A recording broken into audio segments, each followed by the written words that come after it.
you've been keeping up with the Realm community, you would know the name Josh Strife Hayes, a very loved and admired content creator who is primarily known for his Worst MMO series, where he poses a question, assesses an MMO, gives his critiques, his final thoughts, and it's a very loved, and honestly I respect it a lot. I take a lot of inspiration from him. He's a great content creator, so check him out. It's a mixture of entertainment and informative. Josh's newest video on Realm of the Mad God got some overall interesting feedback from the community, which then made him create yet another video tackling issues he didn't touch upon and some information that was not accurate. But overall, an amazing video, which we will get to in a bit. Even as I was recording this, Deca even came out on Reddit with an official statement involving Josh's video.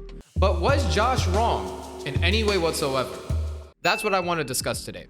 Let's jump into it. Now, I just want to say that I will only cover certain things that resonate with me as a person really into the community that makes content for this game. But if you want to check out both videos, I highly recommend it. They will be in the description below for you to check out. I watched a lot of Josh's videos, from his Adventure Quest 3D video to his Wizard 101 video, and they're great. But this video felt so different. It was evident that there was a big lack of time he put into Realm of the Mad God, and we usually call it the new player experience. The beginnings of the game is hard.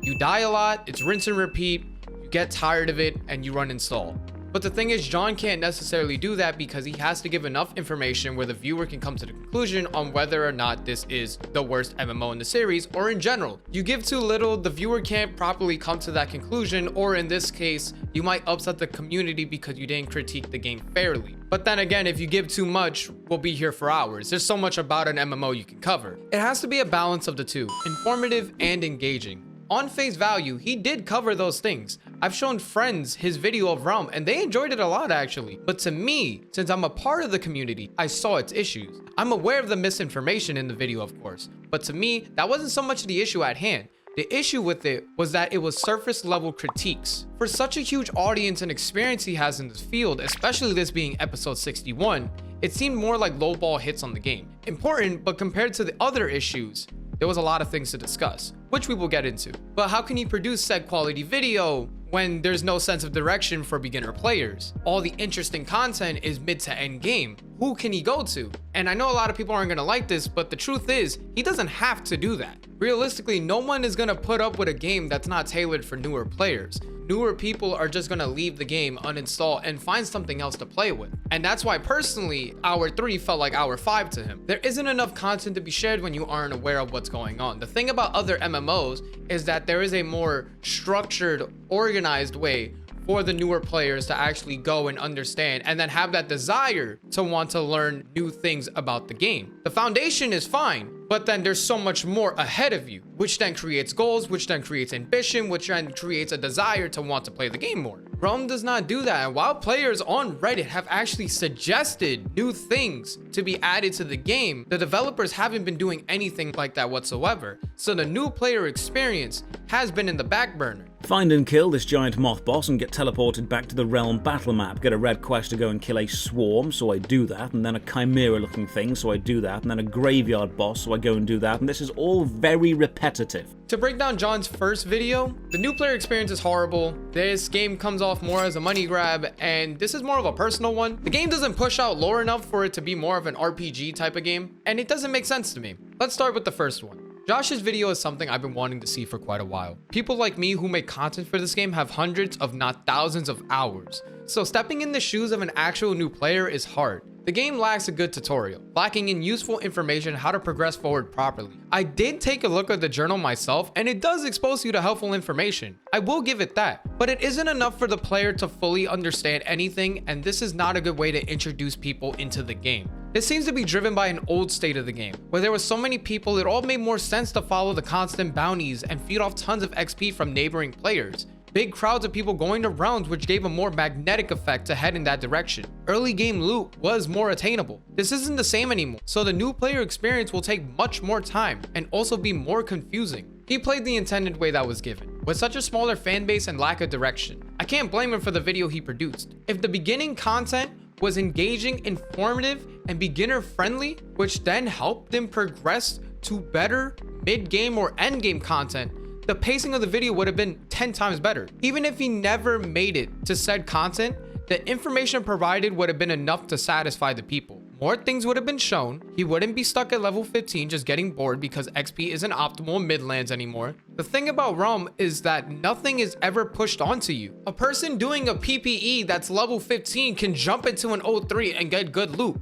But then a newer player can still be stuck in a pirate cave when they're level 20 not knowing where to go. And this is an error in development because while you're able to do these things, a newer player isn't aware until a more skilled player then informs them, which is what happened in the second video, which we'll jump to in a bit. And if you walk all the way to the edge of the Nexus, it's just a black void. It's not a consistent map. The rest of reality has clearly evolved away into nothingness. Finally accepting the insatiable, unstoppable march of time would render all things a blank and empty void. You see how confused Josh is? We've all experienced that. Difference is, when we all played 5+ years ago, when the game was developing, we had a huge group of people to follow, but now there isn't. This part to me shows how complicated and confusing the beginning is, because there's so much happening and there isn't enough reason behind it. Over time, Realm just sort of feels more like an arcade game with random occurrences happening. The Nexus is an issue of itself, filled with in-game purchases thrown onto newer players. It's not even hidden to find over time like in other MMOs. Content creators have brought this up and other streamers,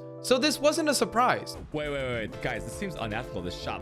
Oh my god, this looks pay to win, dude. This looks extremely pay to win. Veterans don't fall for this trap since they are aware that it doesn't have any use. We know not to buy these boxes because chances of obtaining them are low, and the sets probably aren't even good. We watched the tier list, understood the meta, problems with the characters to come to those conclusions, but newer players aren't even aware of that. They aren't even aware of Realm Eye or the small corner the Realm community holds on YouTube. They see these things and believe they can get an advantage and purchase them, die, and then wonder why all of a sudden you don't have it anymore. Instead, things that can actually be helpful in the Nexus are put into your vault. I've always imagined the Forge being in the Nexus alone, and the guild being moved to a different area too, making not only the game look more exciting, but also provides a more welcoming aspect to the game. There is some type of willingness to learn by the player, as one comment said, but there has to be a drive to want to show all the interesting things, which then gives the player some meaning or desire to want to learn more. Quests in some way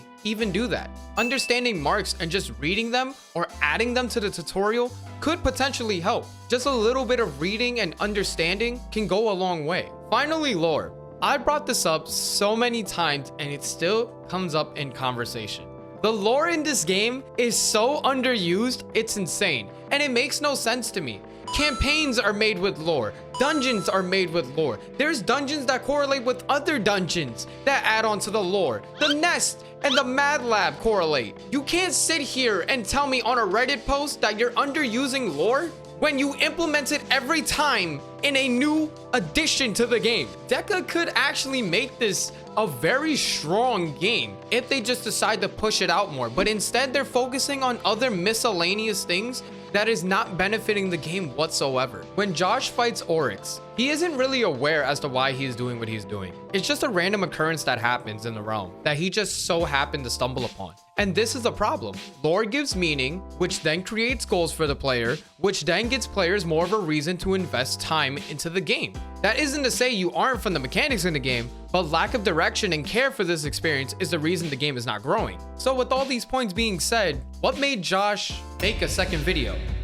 Recently, I released Worst MMO Ever, Realm of the Mad God, episode 61 in the long-running Worst MMO Ever series. Each episode attempts to condense the first few hours of an MMORPG game down into a light-hearted, entertainment-focused 30-minute critique. The response to the Realm of the Mad God episode, however, was interesting. There were many YouTube comments on the video calling it low quality or incorrect. The second video did pick up pace, and more information was presented once the community came forward and helped him correct the mistakes he made in his first video. I really respect Josh and his word. He really does care for quality and wants developers to improve on their game. This isn't to say the points in his first video should be overlooked. Although it was lower in quality as compared to his other videos, the points still made are still very strong, even with the little bit of misinformation presented. There is a big decline in the game's player count. They are pushing more in-game currencies, and they're not prioritizing the main game. And we're gonna see more of these in-game currencies happening over time. If you decide to invest in secondary content like campaigns, events, and his newest edition, Seasons, which then is coming up with a battle pass, you are neglecting the main game and also neglecting expansion. What you tend to find is, as an MMORPG ages, the developers focus exclusively on the higher level players because they are the players who spend the most money. So the majority of content releases aimed at them. This can be a very paradoxical design, leading to player base decline. The second video was definitely an amazing video and I highly recommend people check it out. The thing is, when you watch said analysis videos, you have to see it in the lens of what common trends good and bad MMOs have. Realm shares these qualities because the game is unique in its own way, with custom sprites, dungeons, and colors, but shares bad MMO traits like only focusing on cash grabs to suck out the little bit of the fan base it has, and the big lack of communication between player base and developers.